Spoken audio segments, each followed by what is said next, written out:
all haters, Yeah. including me. Anytime I hate on something, okay, Yeah. I quit on that thing. Like I hate drugs. I quit drugs. Haters are not bad people. They're good people who are in a lot of pain. And I like when people put me down. I get off on when people put me down. Rise and shine! It's Entspresso time. Good morning, Believe Nation. I am not a morning person, but when you start your day with a routine that inspires you, it will change your life. So good morning, know that I believe in you, and get ready for a shot of Entspresso from Grant Cardone. I wake up every morning. Espresso keep me going. I wake up every morning. Nobody's got more haters than I No, have. but it stops a lot of people and Me. it doesn't stop you. Yeah, because I you know, it's a different, for me, like, I understand that if you're going to get success, you're going to get the haters. That's the price. Or one of the costs. That's one of the price. Yeah. Okay. So because it goes back to what I said earlier, all haters. First of all, we should not admire haters the way we do. We even calling them haters. They're not haters. They're quitters. They're quitters. All haters are quitters. Like this should be the title of your thing. All haters are quitters. Yeah. All haters. Yeah. All haters. Yeah. Including me. Anytime I hate on something, okay, Yeah. I quit on that thing. Like I hate drugs. I quit drugs. I hate drugs. I hate people that use drugs. I don't trust people that use drugs. Like no drug is safe for me. And I believe that no drug is safe for other people. Now, some people are gonna be like, no, I'm using cannabis recreational, it's cool, man, and I use psychedelics and I do this. Good, dude, I hate drugs. I wanna make it clear, I hate drugs. And I hate drugs for you, and I hate drugs for him, I hate drugs for everybody. So I can be wrong, but right now, I'm gonna hate drugs. Why? Because I quit drugs. Now, if you're hating on Grant Cardone, and I hadn't done anything to you, I'm over here minding my own business, or building my own business. You know, micromanaging my own business so it grows. So if I'm doing that, okay, and you're hating on me, why are you hating on me? He uses social media too much. These are every example I go over. It's because you don't use it enough. He works too much. It's because you don't work enough. He doesn't spend enough time with his kids. You don't even have kids. Like I got people hating on me because I got my kids on my plane. Oh, you're gonna ruin your kids. If I'm gonna ruin my kids, I'm gonna ruin them private. You know. So what are you quitting on? Like, so it's very, very important for me. Like when I hate on somebody, I need to understand: did I quit on something, or am I legitimately hating on this person for a reason? Because I'm trying to make a statement publicly, and there are people I publicly hate on. And why do you do that? Because I want to make it clear that they should not be doing business with this person. They should not be admiring this person. They should not, like as an opinion leader, I think I have some responsibility to tell people, you don't want to follow that. If you're going to follow him, don't follow me. Yeah. You can't follow both of us and think that you're going to get any place, which is a huge problem today with social media. Haters hate their own life. If you think about the fact that you're afraid to make content, you're afraid to release your product, you're afraid to launch your business because of the people in your life who are hating on your idea, or the people who are total strangers who might be hating on your idea, they hate their own life. They're not bad people. They may not even know who you are. They hate their own life and they're taking it out on you. And as long as you continue to live your life in fear of a potential hater, you're never going to actually go off and make what you know you're capable of making. It's a massive disservice to the world, because a few vocal minority who hate their own lives might be giving you crap for what you're doing. That can no longer be a reason for you to play small and not create what you want to create, because that is going to be your gift to the world. I had somebody join me on my Instagram Live who was asking me, how do I deal with haters? I mean, I want to make content like you. I have a message, I've got a voice, I want to share it with the world. I know it can help, but I'm afraid of people hating on my ideas, hating on my content, so I don't make.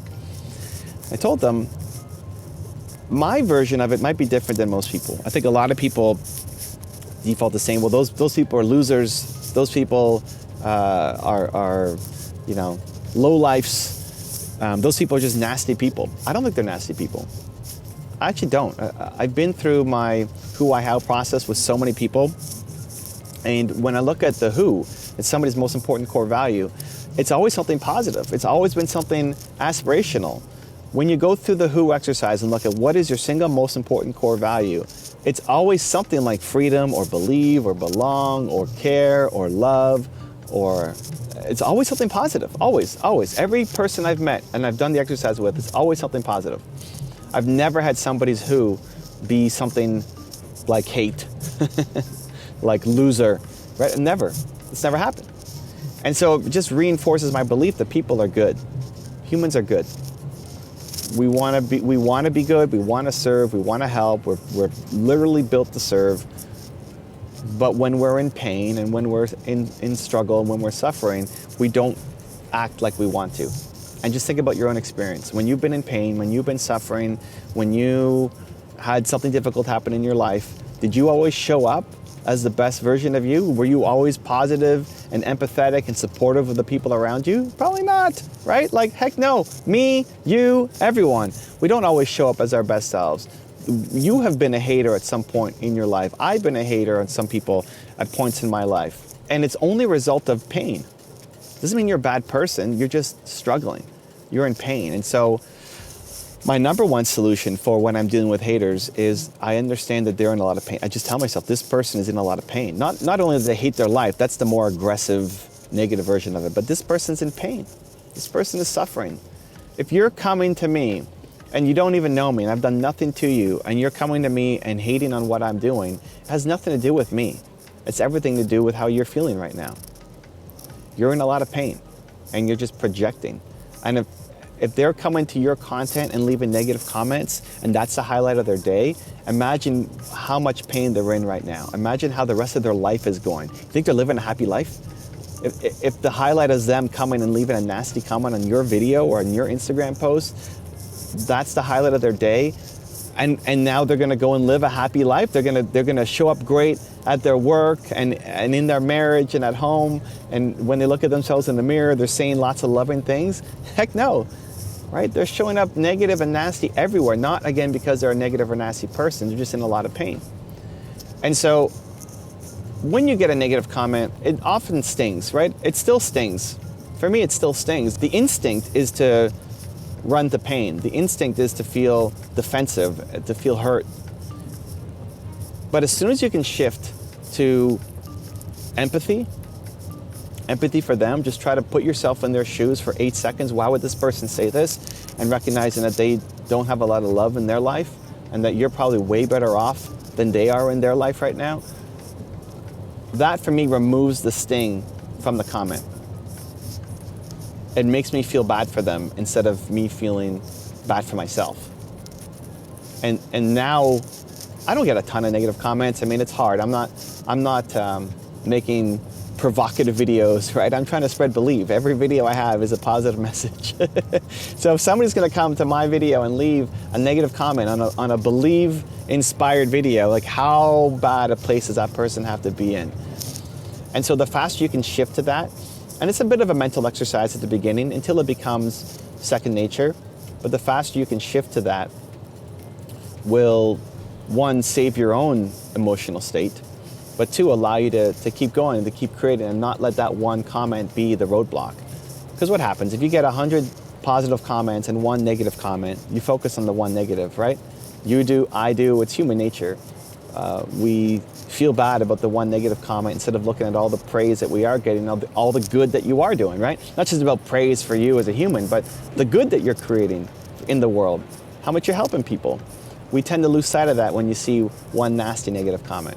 And so flipping to empathy is the solution for me. What some other people will do is these people are losers and they're negative and they're nasty and they haven't accomplished anything in their life, and don't pay any attention to them because they're never going to accomplish anything. They're life's losers, right? And listen, if that helps you, good, I guess. As long as it gets you back into creating mode, I think it comes from a darker place.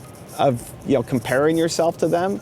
But as long as it gets you back into the creative zone, as long as it doesn't halt your production, because you still are on your mission to go and create and to serve and to inspire and to do good. But I think if you can practice, at least for the next week, just try practicing it. Practice whenever somebody gives you some kind of nasty comment, and again, it could be publicly, but it could be privately too. If your mom is hating on your idea, says, why don't you go be a lawyer instead of trying to be an entrepreneur? She probably loves you. That's her version of love. And the disconnect is you want her to support you in the way that you need, and she's supporting you in the way that she knows, right? She's trying to support you. She's afraid for you. And so if you have a little bit of empathy, you put yourself in your mom's shoes and imagine her at your age. How old are you right now? Imagine your mom at your age right now. The opportunities available to her were pretty limited compared to the opportunities available to you. It's a totally different world. And she's still running her life through her patterns and doesn't understand everything that you could do right now. And so having that empathy removes the sting. Instead of it becoming a fight, why can't you support me? Why don't you help me? Why don't you encourage me? Why don't you believe in me? Why do you hate me?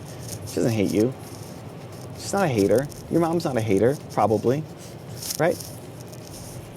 So if you can practice before you instantly react to either get into an argument with somebody close to you or respond to somebody's comment in a really nasty way or just shut down, right? People either they fight or they flee, right? You either fight and you show up and you start responding with nasty comments yourself or get into a nasty argument, or you just run away and shut down and never talk about it again or never create more content, never post anything again because you're running away. Before you do either of those two, just get a little perspective. Before fight or flight, get the perspective. And that's empathy. Spend 8 seconds just trying to understand where is this person coming from. They're in a lot of pain, or they maybe actually do love you, but they're coming from a different perspective. One that maybe and probably doesn't serve you right now. And if you can recognize that they're in a lot of pain or that they love you, it just shifts how you react and how you respond and allows you to actually show up as the best version of you when you're dealing with them in the comments or talking to them one-on-one. Haters are not bad people. They're good people who are in a lot of pain. And when you can recognize that, it allows you to show up in a way that can even serve them in a much stronger, more effective way and keep you on your mission to change the world. Now I've got a special bonus clip that I think you're going to enjoy. But before that, it's time for the question of the day. I want to know what was your single biggest takeaway from this video and your plan of action for the next week to act on it. When you watch a video and just get motivated, the science says you have a 35% chance of actually following through. But when you get motivated and create a specific action plan, you jump from 35% to 91% chance of you following through. That's what I want for you. And then when you commit to other people, the chances of you following through are 95%. So let's make it happen, Believe Nation. We don't just watch videos here, we do something about it. What was your single biggest takeaway from this video and your plan of action for the next week? Let me know, put it down in the comments below so I can celebrate you. Hey man. Everett, how you doing, buddy? Good, how are you? You got a book coming out, don't you? You just came out. Where can people get it? Get it on Amazon, easiest spot, built to serve, right there. Let's go, man. If you guys don't know Evan, follow Evan Carmichael. He's got a new book out, Build to Serve. Go grab it today at Amazon. There's a good dude right here. Prince, as he was taking his last breath, and it's a big shout out to Prince, I'm a huge fan. I don't think Prince cared what Billboard magazine said or what anybody said. It's just the way it is. It's the way it is. And so if through this plea on this show on 201 on a Monday in late spring, if I could get 4 of you to understand it's just not gonna matter when people, I mean, I love when people, I don't even know what else to tell you. I'm gonna say it very clear. Stefan, get very focused here because I wanna really deliver this with all the drama that it deserves. And I like when people put me down. I get off on when people put me down. Nothing is more interesting to me than to prove all of you wrong. I love the people that think I'm a huckster or I've got some hidden agenda, or I'm not that good, or I won't be that great, or I think too big of myself, or my dad had a liquor store and that's the only reason I'm successful, or I got lucky, or show me, like, please, please, please continue to judge me and underestimate me, because it's the only driver I have, and that's how I'm wired. And I don't expect all of you to be wired that way, but if I can, through my energy, move any of you, and trust me, I'm reading your comments, because your comments are my oxygen, and I see so many of you, so many comments over the last 3 or 4 months of people saying, I've got a little more cockiness or confidence than I used to. As a matter of fact, I see it in you guys. I truly see my inner circle have more confidence when they're like, it just rubs off. India, you're getting cocky. I probably am. Have you felt it? Yeah. Yeah. I know. But it's true, right? There's a rub off. It's kind of like a leader on a sports team. Like, it rubs off. And one of the great accomplishments in my life will be the fact that I was able to rub off my confidence, not only on my inner circle, but on the community that decided to give me. It's unbelievable how good I feel that I get to reward the amazing reward that you give me, which is in all the things that you could be watching right now, you're watching this. In all the things you could be reading, spending time on, you've decided to watch me.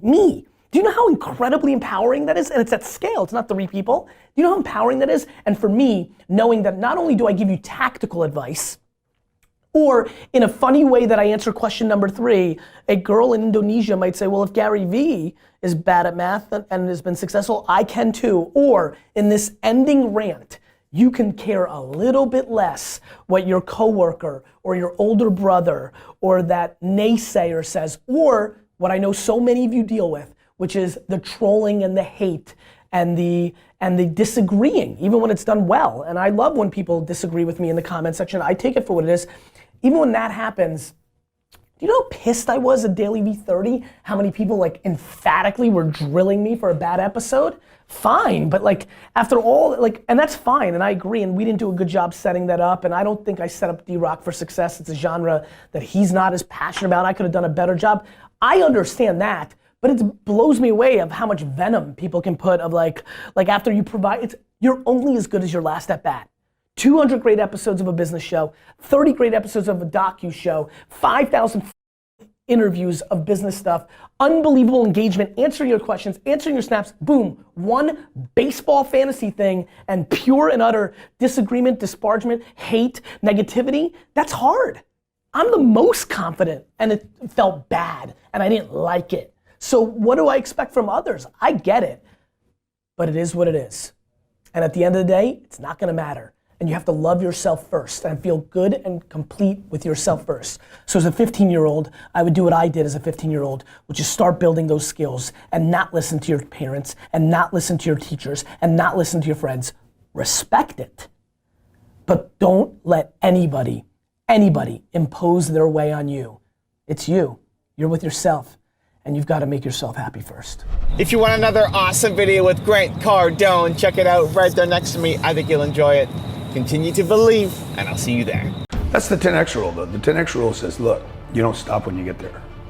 You keep pushing. As long as you live your life ruled by fear of other people judging you, you're never going to accomplish anything great.